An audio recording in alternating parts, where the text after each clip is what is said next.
என்னாச்சு? ஒன்னும் இல்ல சின்னையா, ஒரு மாதிரி இருமல் வருது. தொண்டையில கேக்கு சிக்கிச்சுன்னு நினைக்கிறேன். டேய், தண்ணி எடுத்துட்டு வாடா. சரி பாஸ். இரு இரு இரு. இந்தா, கேக்கு நல்லா தானே இருக்கு. அப்புறம் என்ன?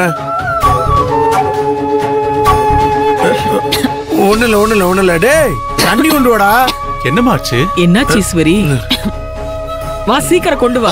தண்ணி தண்ணி குடி, தண்ணி குடிமா. இந்தா, குடி. பொறுமையா குடி. என்னாச்சு ஈஸ்வரிக்கு? என்ன ஈஸ்வரி, நீ வா, இப்படி உட்கார். வா உட்கார். என்னாச்சுமா? என்னாச்சு? மாதிரி நெஞ்சு எரியுது சின்னையா. அம்மா, என்னமாச்சு உனக்கு? என்னாச்சு?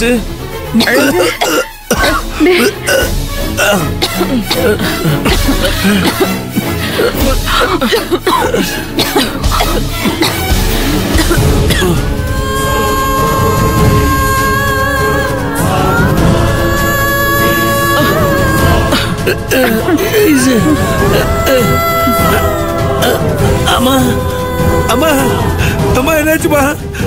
அம்மா,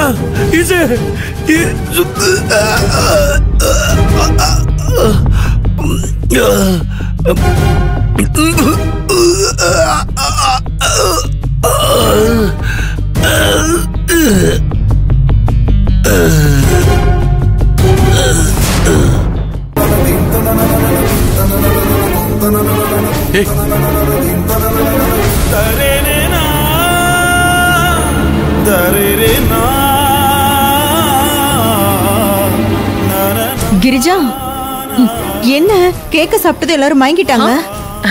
தப்பு துர்கா. இவங்க எல்லாரும் மயங்கி கிடக்கல, செத்து கிடக்குறாங்க. கிரிஜா, என்ன சொல்ற? நிஜமாதான் சொல்றியா?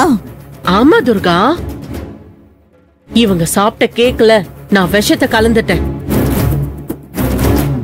இன்னும் உனக்கு நான் சொல்றது புரியலனா நான் உன்கிட்ட சொல்லுவேன், ஞாபகம் இருக்கா? 1000 தடவை அதிர்ஷ்டம் அவ பக்கம் இருக்கலாம், அதனால அவ ஜெயிச்சுக்கிட்டே இருக்கலாம். ஆனா ஒரே ஒரு தடவை அதிர்ஷ்டம் மட்டும் என் பக்கம் இருந்தா நான் அவளை ஜெயிச்சிடுவேன். அதுக்கப்புறம் நீயும் உன் குடும்பமும் உயிரோடவே இருக்க மாட்டீங்கன்னு சொல்லுவேன். நான் சொன்னா அதை செய்வேன். அதிர்ஷ்டம் இன்னைக்கு என் பக்கம் அடிச்சிருக்கு. நான் போட்ட பிளான் சக்சஸ்ஃபுல்லா நிறைவேறி இந்த ஈஸ்வரியும் அவளோட குடும்பத்தோட கதையும் முடிஞ்சிருச்சு. கல்யாண நாள் கொண்டாடுறாங்களாம். இப்ப எல்லாம் போச்சா? என்ன வசுந்தரா, ஏதோ அந்த குடிசை வீட்டுல இருந்திருந்தாவது நீ உயிரோட இருந்திருப்பியா? இதெல்லாம் உனக்கு தேவையா? உன்னை கொல்றதுக்கு நான் எத்தனை ரவுடிகளை, எத்தனை விதமான பிளான போட்டு உன்னை கொல்றதுக்கு நான் ட்ரை பண்ணிருப்பேன். ஆனா ஆஃப்டர் ஆல் இப்படி ஒரு 1000 ரூபாய் கேக்கல. இது தெரிஞ்சிருந்தா உன்னை நான் அன்னைக்கே கொண்டு இருப்பேனே. ஒரு 1000 ரூபாய் கேக்கல உன்னை கொண்டு இருக்க மாட்டேனா? ஆமா, பாவம். இந்த வீட்ல வந்து அவ உயிர் போகணும்னு எழுதியிருந்தா யாரால மாத்த முடியும்? ஓகே, நீ போய் சேர்ந்துட்டல, அது போதும். பாத்தீங்களா, வசுந்தரா கதை முடிஞ்சிருச்சு.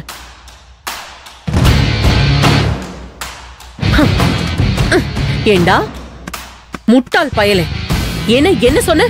கத்தியால குத்துவியா? குத்துடா, இப்போ குத்துடா.